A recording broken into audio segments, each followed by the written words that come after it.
Okay, were you injured? Were you injured? Okay, where are you? Somebody else's. We're at Deli in Isla Vista. Welcome back to our channel. Today we delve into a disturbing phenomenon, the idolization of Elliot Rodger, a name synonymous with tragedy. We ask ourselves, why did Elliot Rodger become an incel hero to many, even after committing horrific crimes? And, more importantly, what can we learn from this? I'm 22 years old, and I'm still a virgin, and it has been very torturous. It's not fair. This is my last video. Tomorrow is the day of retribution, the day in which I will have my revenge against humanity, against all of you. Born on July 24th, 1991, in London, Elliot Rodger grew up in a privileged environment. He also struggled with severe social anxiety, depression, and feelings of isolation. His upbringing was considered somewhat difficult for a child. His parents divorced and then remarried, which might have led to some of his sense of detachment and emotional turmoil. As he got older, Elliot Rodger saw himself as a catch. He called himself a supreme gentleman, a title that actually contradicted the disturbing ideology he embraced. The lonely, troubled 22-year-old seethed about his virginity and took to the internet to spew venom about attractive women who he believed had unfairly rejected him, and about men who were more successful at dating. His online presence played a significant role in the sharing and uneasy popularity of his twisted views. Elliot Rodger's YouTube videos became a rallying point for a small but alarming group of individuals who identified with his warped beliefs. Tragically, his threats and alarming behavior were largely ignored, despite leaving a digital trail of his sinister intentions. So what did Elliot Rodger do exactly? Well, his twisted worldview was unfortunately fueled by a toxic sense of entitlement. He believed he deserved attention, love, and validation from women, and his anger grew as he felt these desires were denied to him. This entitlement is a common thread in the incel community, where individuals feel entitled to romantic and sexual relationships, viewing themselves as victims of a society that supposedly favors Chads and Stacys, terms used within incel circles to refer to men and women who are successful in dating. Rodger's actions were ultimately led by his entitlement. He planned and executed such evil acts of violence in an attempt to gain the attention and power he felt he deserved.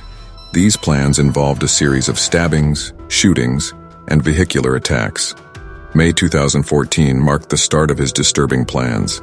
During the last few weeks of his life, Rodger continued his daily life as normal around town. On May 22nd, he uploaded the "Why Do Girls Hate Me So Much" video again to YouTube, further cementing his disturbing online presence. How sad and unfair my life has been. All because girls haven't been attracted to me. I've had to rot in bleak and sad loneliness. Tragically, the date he had chosen for his rampage, Saturday, May 24th, would not be the day he unleashed his violence. Instead, Rodger is believed to have initiated his rampage on Friday, May 23rd. The first wave of violence occurred inside his apartment, where he mercilessly killed his 3 roommates through repeated stabbings. To this day, the timeline of their deaths remain unclear, which leaves a haunting sense of uncertainty about what actually happened during their final moments. Following the horrifying murders, Rodger uploaded his final video in which he coldly described his motives and intentions. With this chilling declaration, he left his apartment, prepared to embark on a nightmarish shooting spree.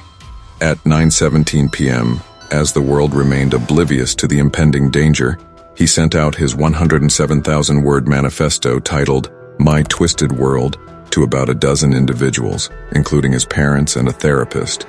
His mother eventually saw the final video he posted online and called her ex-husband and then the police. Rodger's parents were actually en route from Los Angeles County to Santa Barbara when they received the devastating news of the shootings. They were struck with disbelief and heartache, trying to comprehend the unfathomable acts their son had just committed. Rodger's next destination was the Alpha Phi sorority house at the University of California, Santa Barbara.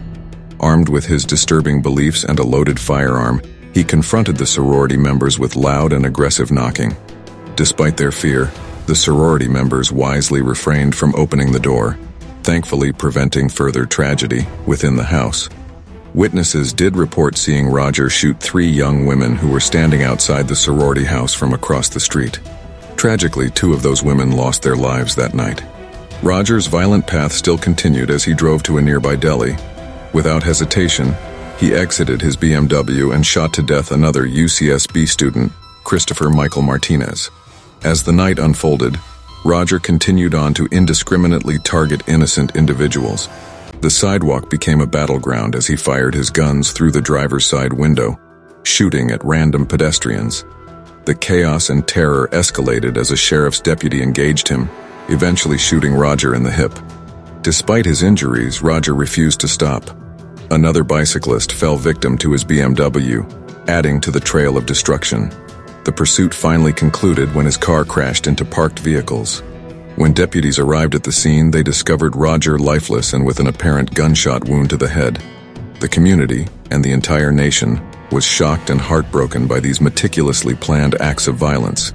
The terror he inflicted is a sobering reminder of the devastating consequences of unchecked anger, entitlement, and dangerous ideologies. So what was the allure of Elliot Rodger's ideology? Some people resonated with his words. It validated their own frustrations, which created a dangerous environment that only added to their anger and resentment. Rodger's legacy extends beyond his own acts of violence, though. His manifesto, titled My Twisted World, and his disturbing YouTube video titled Elliot Rodger's Retribution, have become warped guidebooks for many incels. The tragic irony is that individuals like Rodger and those who supported him are products of our digital age, where these toxic ideas and opinions can spread quickly and unchecked. The devastating consequences of this phenomenon became tragically apparent in the Toronto van attack carried out by Alec Minassian. Minassian mentioned Rodger in a disturbing Facebook post, hailing him as a supreme gentleman. The connection between these events forces us to admit that online radicalization can incite real-world violence. Minutes before Alec Minassian allegedly launched Monday's deadly attack in Toronto, Canada, he posted to Facebook, "The Incel rebellion has already begun. We will overthrow all the Chads and Stacys. All hail the supreme gentleman, Elliot Rodger." Police have not yet confirmed any motive for the attack in which he is accused of murdering 10 people. But his post on Facebook has drawn new attention to a mass murderer whose crimes inspired quite a following. Thank you for watching this video as we discuss the terrifying case and ideology of Elliot Rodger.